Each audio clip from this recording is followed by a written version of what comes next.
नमस्कार साथियों।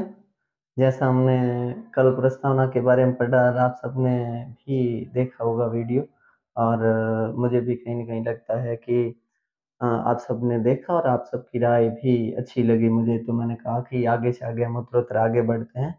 तो आज मैंने ज़िक्र करने के संदर्भ में देखा कि हम आज एक ऐसा पॉइंट लें जिसको बच्चों के लिए भी उपयोगी हो, हम सबके लिए उपयोगी हो तथा जो नहीं पढ़ने वाले हैं, उनके लिए भी कहीं न कहीं उपयोगी है कि जिस प्रकार कल हमने पढ़ा था कि हमारे संविधान के निर्माण में पहली चीज़ थी कि निर्माण किस प्रकार किया जाए और अगर निर्माण किया जाए तो किन उद्देश्यों के आधार पर किया जाए, वो उद्देश्य हमने कल प्रस्तावना में लिए।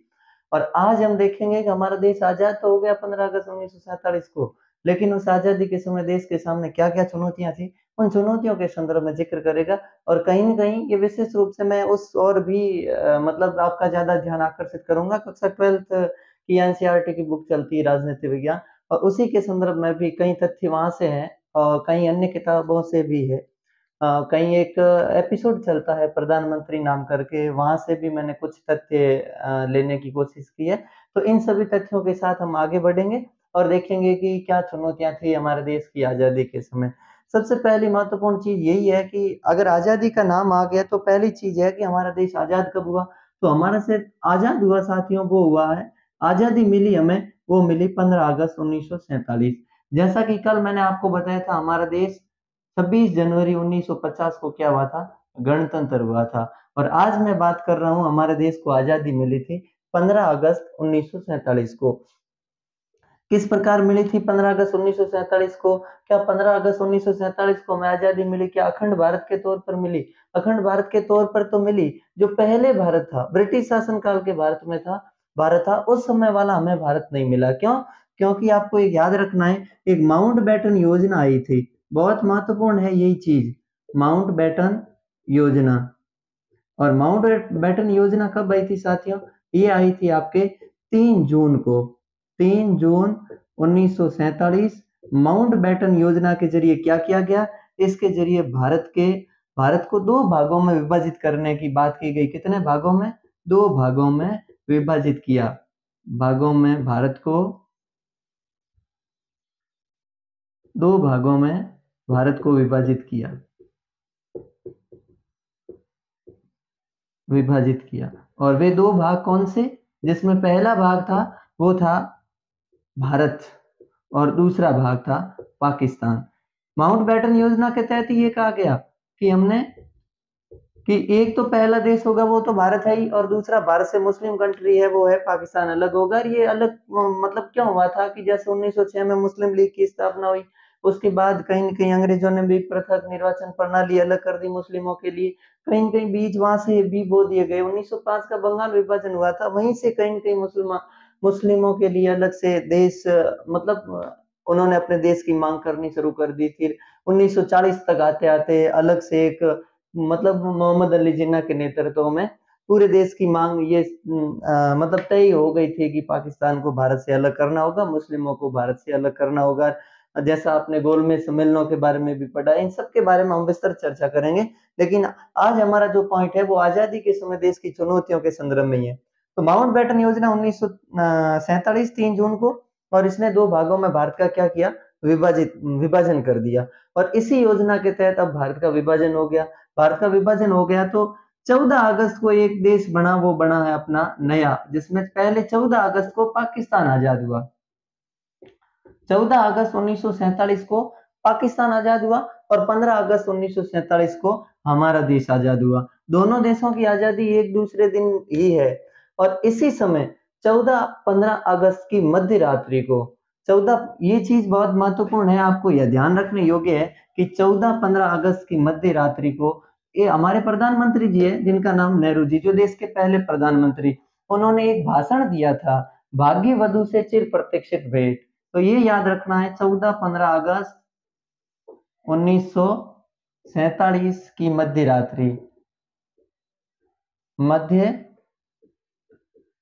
रात्रि को पंडित जवाहरलाल नेहरू की बात कर रहा हूँ, जवाहरलाल नेहरू का भाषण। अब नेहरू का भाषण किस नाम से जाना जाता है? नेहरू का भाषण जाना जाता है वो जाना जाता है, उस भाषण का नाम है भाग्यवधु से, भाग्यवधु से, भाग्यवधु से चिर प्रतीक्षित भेंट, चिर प्रतीक्षित भेंट, ये इस भाषण का, इस नाम से ये भाषण जाना जाता है कि भाग्यवधु से चिर प्रतीक्षित भेंट। अब भाग्यवधु से चिर प्रतीक्षित भेंट का यहाँ अर्थ क्या निकाल सकते हैं? ये यही है कि मतलब लंबे समय के बाद हमारा सौभाग्य हुआ है कि अपना देश क्या है, आजादी की ओर मतलब आगे बढ़ रहा है, आजाद हुआ है। तो यही भाग्यवधु से चिर प्रतीक्षित भेंट नेहरू का भाषण है। और इस भाषण के बाद धीरे धीरे अलग अलग लोगों ने अपने विचार दिए, जैसे 14 अगस्त 1947 को नेहरू ने अपने, माफ कीजिएगा, 1947 को महात्मा गांधी लिखते हैं कि हमें खुशी है कि हमारा देश आजाद हो रहा है, लेकिन हमें गम भी है कि हमारा देश आजाद विभाजन के साथ हो रहा है। उसी प्रकार अलग अलग अल्पसंख्यकों के मतों के बारे में या अल्पसंख्यकों के हितों के बारे में भी दोनों राष्ट्राध्यक्ष अमूमन कह सकते हैं कि एक और पंडित जवाहरलाल नेहरू भारत के प्रधानमंत्री के तौर पर, और दूसरे पाकिस्तान के गवर्नर के तौर पर वे मोहम्मद अली जिन्ना, जिन्होंने कहा है, भाई मोहम्मद अली जिन्ना लिखते हैं कि पाकिस्तान में जितने भी मुस्लिम है वो मुसलमानों का तो देश है, लेकिन उसके साथ हम किसी भी हिंदू है, बौद्ध है, पारसी है, जैन, किसी भी धर्म के साथ कोई भेदभाव नहीं करेंगे। और इसके साथ ही इन्होंने ये भी कहा है कि जितने भी यहाँ रह रहे हैं उन सबके लिए मंदिरों में जाने की छूट है, मस्जिदों में जाने की छूट है। कहीं न कहीं यही विचार वापस नेहरू देते हैं। अक्टूबर 1947 को, 15 अक्टूबर की बात है, मुख्यमंत्रियों को पत्र लिखते हुए संबोधित करते हैं नेहरू और कहते हैं कि पूर्ण रूप से मुसलमानों को देश से बाहर निकालना हम चाहकर भी ऐसा नहीं कर सकते, क्योंकि जिस समय हमारा देश आजाद हो रहा था उस समय पूरे मुल्क, अपने देश में लगभग 12% मुसलमानों की संख्या थी। अमूमन लगा लिया जाए तो ये कहना, नेहरू के कहने का अर्थ ये था कि देश में हम चाहकर भी मुस्लिमों को बाहर नहीं निकाल सकते, और इसीलिए हमें उन्हें पूर्ण रूप से यहाँ रहने की छूट देनी होगी, और उन्हें पूर्ण रूप से यहाँ रहने की छूट भी है। तो कहीं न कहीं धर्मनिरपेक्षता का सिद्धांत हम पहले से ही अपना रहे हैं। मुख्य चीज़ तो ये है 2। अब दूसरी चीज़ आती है, मतलब अपने देश, जो देश का विभाजन हुआ, उस देश के विभाजन के समय अलग, मतलब कवि, साहित्यकार, अलग-अलग व्यक्ति थे, उन्होंने कहा कि विभाजन हुआ ये तो संपूर्ण देश के लिए गलत है, अब अच्छा नहीं था, बुरा ही था। और दूसरी बात ये थी कि जो व्यक्ति सोच रहे थे कि हम मतलब अमूमन देखा जाए तो अ, अपने 10वीं शताब्दी के बाद जो है अपना शासन हिंदुओं के हाथ से चला गया, या फिर वो, मतलब कहने का मतलब है कि 1192 में पृथ्वीराज चौहान की भी हार हो गई थी। अमूमन देखा जाए तो हम पीछे जाए तो 7वीं शताब्दी तक हर्षवर्धन का हमारे देश में शासन रहा, वो कहीं न कहीं गणतंत्र के तौर पर देखा जाता है, मतलब एक शांतिप्रिय शासन भी था। इन सभी को लंबे समय के बाद फिर मुस्लिम आक्रांत आ गए हमारे देश में, फिर मुगल आ गए, अंग्रेज आ गए, लगभग 300-400 वर्ष अंग्रेजों का हमारे देश पर कब्जा रहा। 1600 ईस्वी में आए थे, 1947 में वापस गए। तो ये 350 वर्षों के आसपास का सारा समय किसका है? अंग्रेजों का है। और इस अंग्रेजों के समय में, इस समय अब अंग्रेज हमारे देश से बाहर निकल रहे हैं, और उन्हीं अंग्रेज बाहर निकल रहे हैं, उसी के संदर्भ में हम आज क्या कर रहे हैं, बात कर रहे हैं, ये चीज है। और वे हमें कैसे कष्ट दिए, क्या दिए, वो सब तो छोड़िए। अब आगे की बात यह है कि फैज अहमद फैज नाम करके कवि है, फैज अहमद फैज, फैज अहमद फैज कवि है। सुबह ए आजादी लिखा है इन्होंने कि किस प्रकार देश के विभाजन के समय देश में, मतलब विभत्सों की घटनाएं वो फैल रही थी, या विभाजन की घटनाएं फैल रही थी। उसी प्रकार राजकुमारी अमृता कौर है, वे भी अपने मतलब साहित्य में लिखती है कि किस प्रकार इन सब में विभाजन की क्या क्या समस्याएं रही। अब अगली चीज है हमारे सामने, वो है देश की आजादी के समय समस्या। सबसे महत्वपूर्ण समस्या कौन थी? 3 समस्याओं के संदर्भ में बात करेंगे, 3 के, और तीनों में से एक समस्या का आज हम पूरी डिटेल के तौर पर बात करेंगे। पहली समस्या थी, वो थी अपने देश का एकीकरण करना, देश का एकीकरण करना। अब आप कहेंगे कि सर देश का एकीकरण तो करना, लेकिन देश का एकीकरण कैसे? जैसे आप सबने पढ़ा होगा, लगभग देश में आजादी के समय 565 रियासतें थी, और ये 565 रियासतें, इन सबको एकीकरण करना था। अगर हम ये सब एकीकृत नहीं करते तो देश के कितने 2 टुकड़े हुए तो हुए, अगर इनको एकीकरण नहीं करते या एकीकृत नहीं करते तो देश के बहुत सारे टुकड़े हो जाते। नंबर दूसरा, हमारे देश में लोकतंत्र स्थापित करना। शांति के लिए लोकतंत्र की आवश्यकता है, जनता के समूह की आवश्यकता है। और नंबर 3, विकास करना, समूचे विकास के कार्यक्रम करना, मतलब विकास की ओर ध्यान देना। भाई देश का विकास किस प्रकार होगा, समाज का विकास किस प्रकार होगा, इन 3 मुख्य समस्याओं के संदर्भ में हम आज डिटेल से बात करेंगे। अब है देश का एकीकरण। उससे पहले कि हमने पाकिस्तान का जो, भारत और पाकिस्तान का जो आपस में विभाजन किया, वो विभाजन किस प्रकार किया, तो विभाजन की प्रक्रिया क्या रही, भारत पाक विभाजन की प्रक्रिया, भारत पाक विभाजन की प्रक्रिया। भारत पाक विभाजन की प्रक्रिया में सबसे महत्वपूर्ण चीज, सबसे पहली चीज है कि माउंटबेटन योजना के तहत कह तो दिया गया, क्या कह दिया गया कि भारत और पाकिस्तान 2 अलग अलग राष्ट्र बनेंगे, लेकिन उन्होंने कहा किसके आधार पर, कि मुस्लिम बहुसंख्यक एरिया है वो पाकिस्तान में चला जाएगा, हिंदू है वो हिंदुस्तान भारत में चला जाएगा। लेकिन साथियों, भारत में सबसे बड़ी समस्या यही थी कि सभी क्षेत्रों में मुस्लिम बहुसंख्यक नहीं थे, तो सभी क्षेत्रों में हिंदू बहुसंख्यक नहीं थे। तो फिर भारत के एक कोने में मुस्लिम बहुसंख्यक नहीं थे, 2 कोनों में थे। तो एक तो था पूर्वी पाकिस्तान और दूसरा था पश्चिमी पाकिस्तान। इन दोनों को मिलाकर पाकिस्तान बना दिया गया, एक हिस्सा पूर्वी पाकिस्तान और दूसरा पश्चिमी पाकिस्तान। अब दोनों को एक साथ तो मिला नहीं सकते क्योंकि दोनों के बीच की दूरी बहुत है।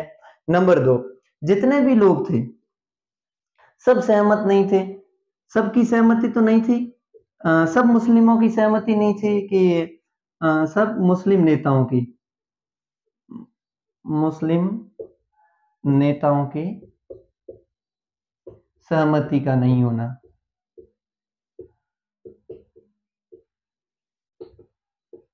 इन सब की सहमति नहीं थी। इनकी सहमति नहीं होने का मतलब यही है कि जैसे मैं यहाँ 2 नेताओं की बात करूं, एक सबसे महत्वपूर्ण है खान अब्दुल गफ्फार खान, खान अब्दुल गफ्फार खान।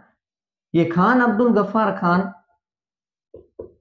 जो सीमांत प्रदेश, मतलब पश्चिमोत्तर सीमांत प्रदेश जो वर्तमान में पश्चिमी पाकिस्तान है, वहां से संबंध रखते थे और इन्हें सीमांत गांधी के नाम से जाना जाता है।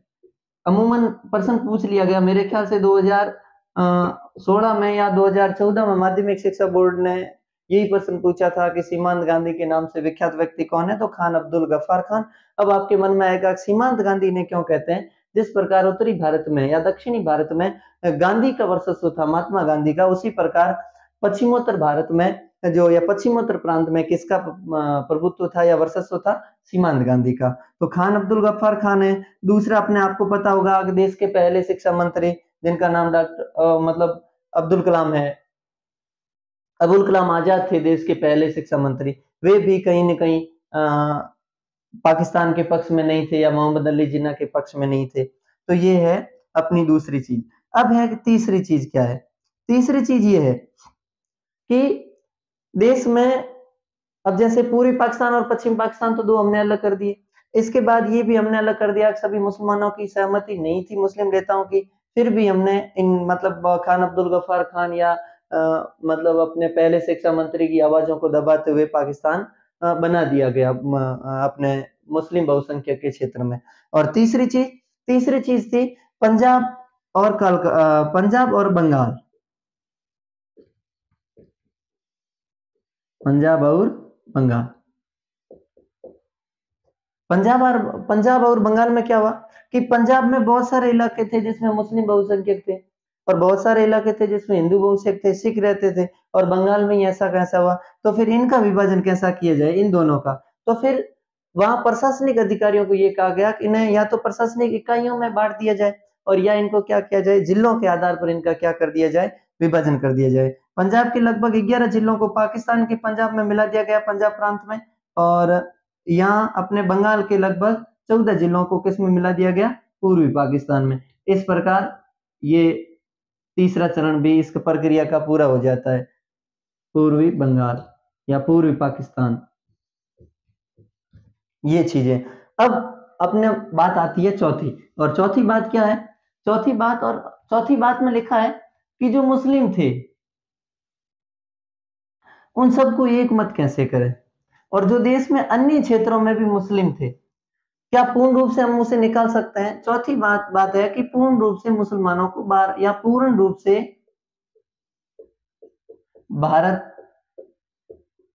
का हिंदू राष्ट्र नहीं बनना, हिंदू राष्ट्र नहीं बनना।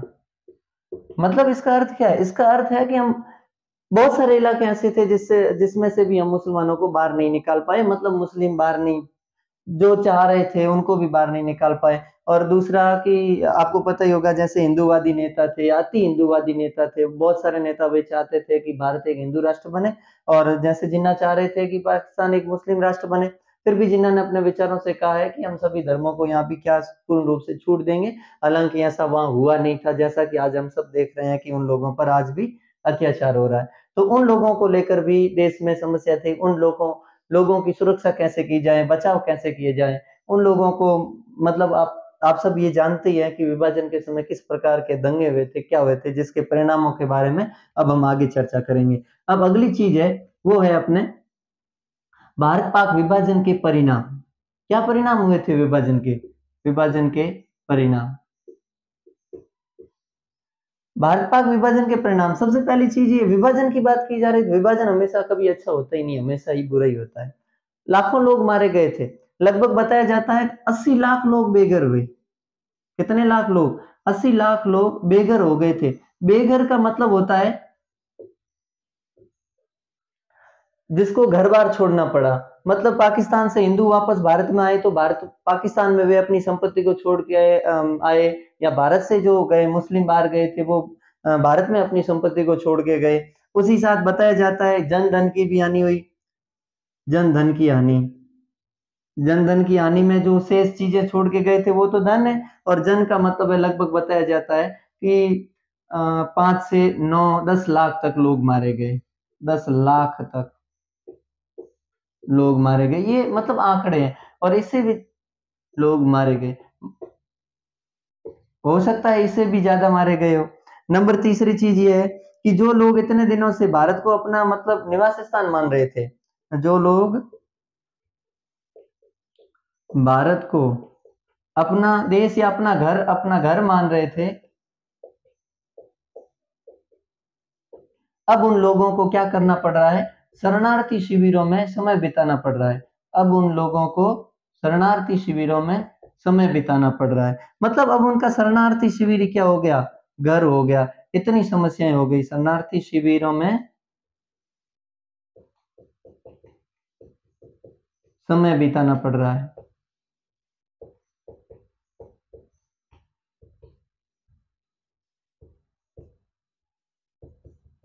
ये चीजें, इसके बाद अगली चीज क्या? अगली चीज है जितने भी लोग थे उन सब में हुआ क्या था? मुख्य समस्या ये थी कि जितने भी लोग थे उन सब लोगों को अपने परिवार की इज्जत बचाने के लिए, अपने कुल की इज्जत बचाने के लिए उन सब ने क्या किया? उन सब ने अपने कुल की इज्जत बचाने के लिए अपनी बहन बेटियों को मारना शुरू किया।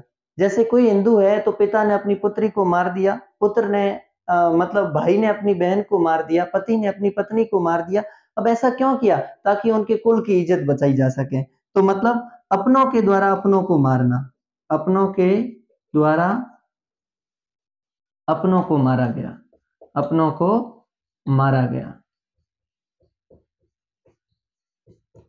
ये कंडीशन थी। विभाजन के ऐसे परिणाम हुए थे, हजारों लोग बेघर हो गए, जनधन की हानियां हो गई, जिसमें लगभग 5 से 10 लाख लोग मारे गए। जो लोग भारत को अपना घर मान रहे थे, अपना निवास स्थान मान रहे थे, वे अब लोग शरणार्थी शिविरों में समय बिता रहे हैं, और अपनों के द्वारा अपनों को मारा गया। लाखों लोग ऐसे थे जिन्होंने अपने पिता ने अपनी पुत्री को मार दिया, भाई ने अपनी बहन को मार दिया। ऐसा करके ये सारी की सारी घटनाएं किसकी है? ये सारी की सारी घटनाएं विभाजन के परिणाम की है। और इसके साथ ही 15 अगस्त 1947 के आसपास बहुत सारे लोगों को ये पता नहीं था कि हम भारत में रहेंगे या पाकिस्तान में रहेंगे। ये भी उन लोगों को पता नहीं था। कहीं न कहीं विभाजन की प्रक्रिया में चौथा चरण ये भी बताया जाता है कि बहुत सारे लोग थे जिनको ये तक पता नहीं था कि विभाजन कि हम पाकिस्तान में अगर रहेंगे या भारत में रहेंगे। अब इनके बाद आती है अपनी पहली चुनौती, और पहली चुनौती है वो है अपने राष्ट्र का एकीकरण। राष्ट्र का एकीकरण। राष्ट्र के एकीकरण से पहले एक छोटी सी चीज याद रखना आप, अगर नोट कर अगर अपने मैं तो ये चाह रहा हूँ कि आप साथ साथ में लिखते रहें, एक वीडियो एक बार में समझ नहीं आए तो 2 बार देखें। और इसमें एक अमूमन बहुत बार प्रश्न पूछा जाता है कि द्विराष्ट्र सिद्धांत की मांग किसने की? द्विराष्ट्र सिद्धांत की मांग, द्विराष्ट्र सिद्धांत की मांग, अगर आपको नेता का नाम पूछे तो मोहम्मद अली जिन्ना है, और अगर आपको पूछ ले कि कौन सा राजनीतिक दल है तो फिर मुस्लिम लीग है। द्विराष्ट्र सिद्धांत की मांग किसने की? मुस्लिम लीग ने की। और मुस्लिम लीग ने भी किसके नेतृत्व में? मुस्लिम लीग ने भी अपने मोहम्मद अली जिन्ना के नेतृत्व में। अब अपनी पहली चीज आती है और वो आती है राष्ट्र का एकीकरण। अब किस प्रकार हुआ राष्ट्र का एकीकरण? आपको देखिए, जिस समय अपना देश आजाद हुआ उस समय लगभग देश में लगभग 565 रियासतें थी। कहीं आपको 62 मिलेगी, कहीं आपको 63 मिलेगी, कहीं लगभग 600 भी मिलेगी, कहीं 565 मिलेगी। मैं ये चीज बता रहा हूँ एनसीईआरटी 12th कक्षा की जो राजनीति विज्ञान है उसमें लिखी है। लगभग 565 रियासतें थी। इन 565 रियासतों में भी अलग अलग प्रकार की, देखो दो, एक तो कुछ ऐसी रियासतें थी जिस पर सीधा ब्रिटिश सरकार का ब्रिटिश भारत था। आपने पढ़ा होगा किसी किसी मतलब चीजों में कि वो ब्रिटिश भारत के अंडर में, और एक लिखी है देसी रियासतें। तो देसी रियासतों में जैसे राजस्थान की रियासतें, अमूमन राजस्थान की जितनी भी रियासतें हैं वे सब देसी रियासतों में शामिलित थी। मतलब कि ये सारी की सारी रियासतें हैं। अंग्रेजों का हस्तक्षेप तो था लेकिन यहाँ शासन कौन कर रहे थे? जनता कर रही थी। अब देखिए दूसरी चीज, ये तो हो गई। अब दूसरा क्या क्या, जिस समय माउंटबेटन योजना आई 3 जून 1947 को, उस योजना ने क्या किया? उस योजना ने कहा कि जो रियासत स्वतंत्र रहना चाहती है वो स्वतंत्र रह सकती है। 3 बातें कही उसने, स्वतंत्र रहना चाहती स्वतंत्र रह सकती है, रहने वाली स्वतंत्र रह सकती है।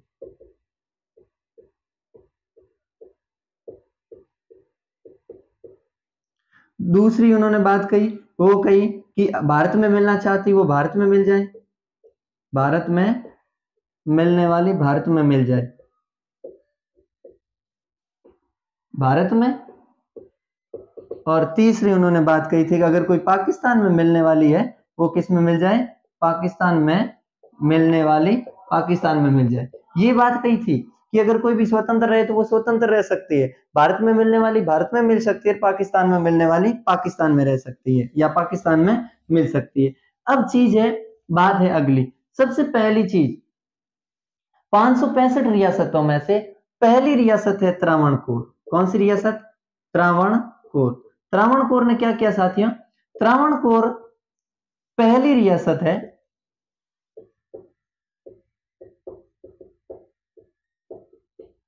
जिसने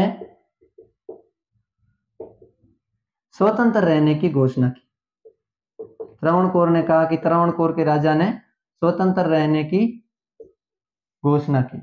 इसने कहा हम तो क्या करेंगे? स्वतंत्र रहेंगे, घोषणा की। और इसके दूसरे ही दिन हैदराबाद ने भी कहा, हैदराबाद ने भी कहा हम भी क्या करेंगे? स्वतंत्र रहेंगे। इस प्रकार बहुत सारी, मतलब इन सबको मिलाने के लिए बहुत सारी सरकार को मतलब कठिनाइयां देखनी पड़ी। तत्कालीन गृह मंत्री और देश के पहले उप प्रधानमंत्री जिनका नाम सरदार वल्लभ भाई पटेल के नेतृत्व में ये सारा का सारा एकीकरण हुआ। इसीलिए आज हम उन्हें लौह पुरुष के नाम से भी जानते हैं। अब देखिए आगे की बात। अब ये तो हो गया, फिर उस समय सरकार का नजरिया क्या था एकीकरण में? सरकार क्या चाह रही थी? देखो सरकार के सामने सरकार का नजरिया मतलब यहाँ भारत सरकार का नजरिया है। सरकार के नजरिए में सबसे पहली चीज तो थी ये कि लगभग बहुत सारी रियासतें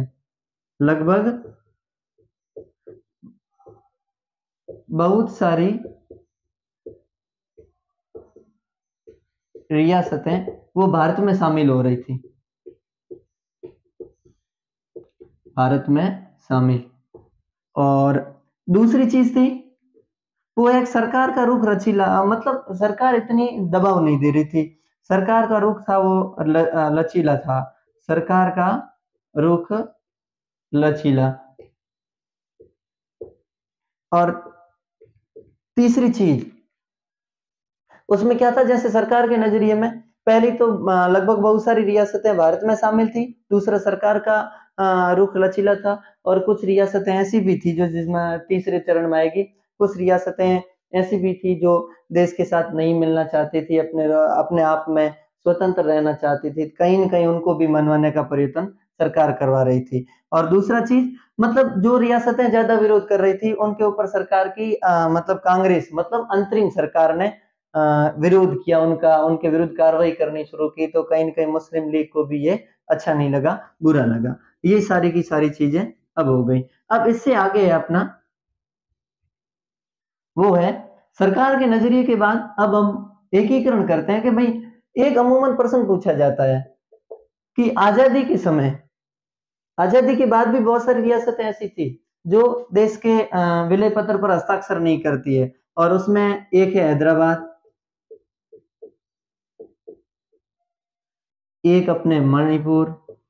मणिपुर अमूमन कुछ दिन पहले ही करती है, अपने हैदराबाद हो गई, मणिपुर हो गई, जम्मू कश्मीर और भोपाल, ये 4 रियासतें हैं। अब उसके बाद ये 4 रियासतें ऐसी है कि जो आज़ादी के समय देश में शामिल नहीं हुई थी। मणिपुर हालाँकि हो गई थी, 1-2 दिन पहले ही हुई थी। मणिपुर के शासक है बोध चंद्र सिंह, जिसका ज़िक्र हम अभी आज करेंगे। और अब दूसरी चीज़,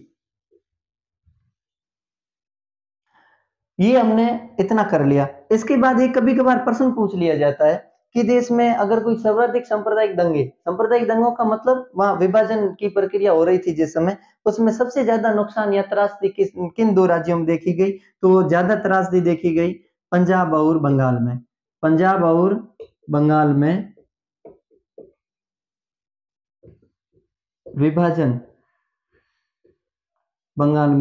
विभाजन की त्रासदी। ये चीज़, मतलब पंजाब और बंगाल में बहुत सारे विभाजन की सर्वाधिक अगर कहीं त्रासदी देखी गई है, तो वो कहाँ पे देखी गई है? बंगाल और पंजाब में। अब है अगली चीज़, पहला राष्ट्र के एकीकरण में पहली रियासत, और पहली रियासत है हैदराबाद। कौन सी रियासत? हैदराबाद। क्या किया हैदराबाद में? सबसे पहला हैदराबाद का निजाम, और निजाम का नाम क्या? उस्मान अली खां। उस्मान अली खां। क्या किया उस्मान अली खान ने? हैदराबाद के निजाम ने भारत सरकार से 1 वर्ष का समय लिया कि हम 1 वर्ष तक आप हमें स्वतंत्र रहने दो, हम सोच विचार के जो भी करेंगे वो कर लेंगे। हैदराबाद में क्या था साथियों, जनता ज़्यादा हिंदू थी, और राजा, मतलब जो निजाम था, शासक था, वो मुस्लिम था। तो इनका पहला मत तो यही था कि हैदराबाद को पाकिस्तान में मिलाया जाए। इन्होंने पाकिस्तान के साथ सारी की सारी साठ-गांठ कर रखी थी हैदराबाद ने। लेकिन भारत सरकार ने अनुमति नहीं दी, आप ये करेंगे कैसे? कोई भी चीज़ है, अगर कोई भी चीज़ होती है, तो अगर कोई भी देश उसका क्या नहीं करता है, सपोर्ट नहीं करता, तो वो नहीं कर सकता। पाकिस्तान और हैदराबाद के बीच लंबी दूरी थी, तो ऐसा हैदराबाद का निजाम चाहकर भी ऐसा नहीं कर पाया। ये चीज़। दूसरा, अब दूसरा, धीरे-धीरे हैदराबाद के निजाम ने क्या किया, एक रज़ाकार नाम करके संगठन बनाया, रज़ाकार। और ये रज़ाकार वहाँ का अर्धसैन्य संगठन था। कैसा सैन्य संगठन? अर्धसैन्य संगठन। और यही अर्धसैन्य संगठन, जिसने संप्रदाय के आधार पर गैर मुस्लिम लोगों को मारना शुरू कर दिया, चुन-चुन कर मारा गया, और इसकी अगर सूचना मिली भारत सरकार को, तो फिर भारत सरकार ने 13 सितंबर को, ये तारीख याद रखना साथियों, 13 सितंबर को 1948 की बात है। 13 सितंबर 1948 कौन सा ऑपरेशन चलाया? ऑपरेशन पोलो। ऑपरेशन पोलो। अगर आपको पूछ ले ऑपरेशन पोलो किससे संबंधित है, तो ऑपरेशन पोलो है हैदराबाद के एकीकरण से संबंधित। 13 सितंबर 1948 को ऑपरेशन पोलो चलाया गया भारत सरकार के द्वारा, और 18 सितंबर को 18 सितंबर 1948 को आखिरकार 5 दिनों में क्या करना पड़ा, इस रजाकार दल को आत्मसमर्पण करना पड़ा, घुटने टेकने पड़े। तो इस प्रकार, और फिर अगले में फिर नवंबर, इस प्रकार हैदराबाद भारत में सम्मिलित हो जाता है। और एक कुछ शर्तें रखी गई जिसमें पेंशन वगैरह दी गई। हैदराबाद के राजा को लगभग 48 लाख रुपए सालाना पेंशन की बात की गई थी। और दूसरी, उस समय की सबसे बड़ी रियासत थी हैदराबाद। और अब ये हैदराबाद तो हमारे सामने से पूरा हो गया। हैदराबाद के बाद अगली रियासत आती है, वो आती है अपनी मणिपुर। आज हम जिन दो रियासतों की जिक्र कर रहे हैं, एक तो हैदराबाद और दूसरा मणिपुर। जम्मू कश्मीर में हम कभी एक लंबा वीडियो बनेगा, इतना मतलब आज मैं नहीं ले पाऊंगा, तो उस समय लगभग घंटा डेढ़ 2 घंटा लगेगा। जम्मू कश्मीर राज्य को किस प्रकार में भारत में सम्मिलित किया गया और उसे किस प्रकार जम्मू कश्मीर राज्य को मतलब राज्य की श्रेणी से हटाते हैं और केंद्र शासित प्रदेश मतलब अनुच्छेद 370 को हटाया गया, उसके संदर्भ में बात करते हैं। अब दूसरी है मणिपुर। मणिपुर के तत्कालीन राजा है, तत्कालीन राजा का नाम याद रखना, तत्कालीन राजा या शासक कह सकते हो आप। शासक का नाम क्या है? बोध चंद्र सिंह, बोध Chandra Singh.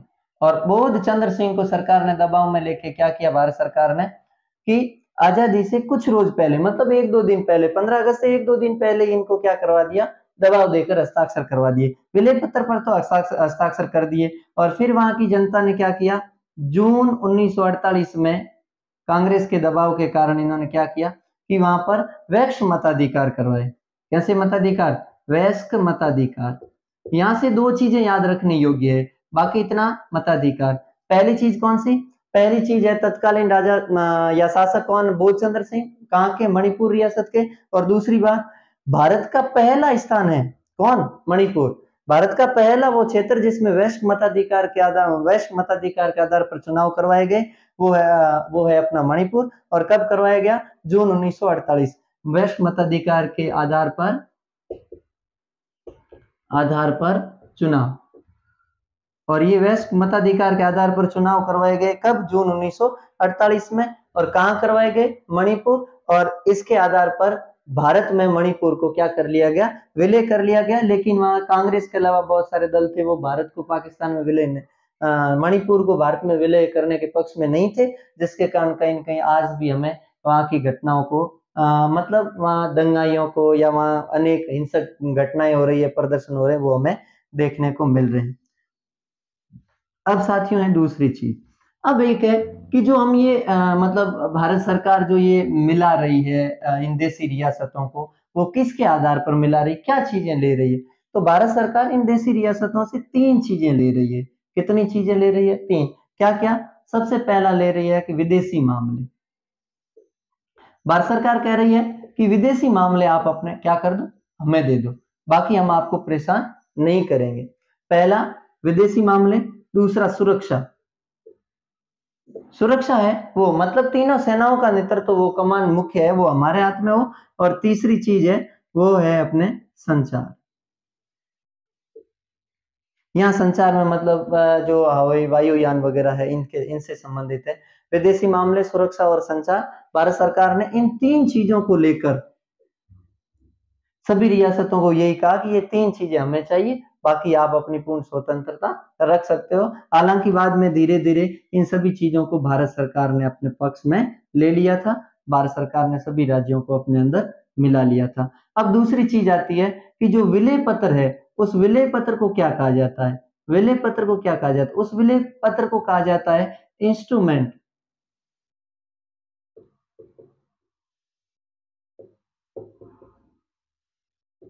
Of accession, of accession.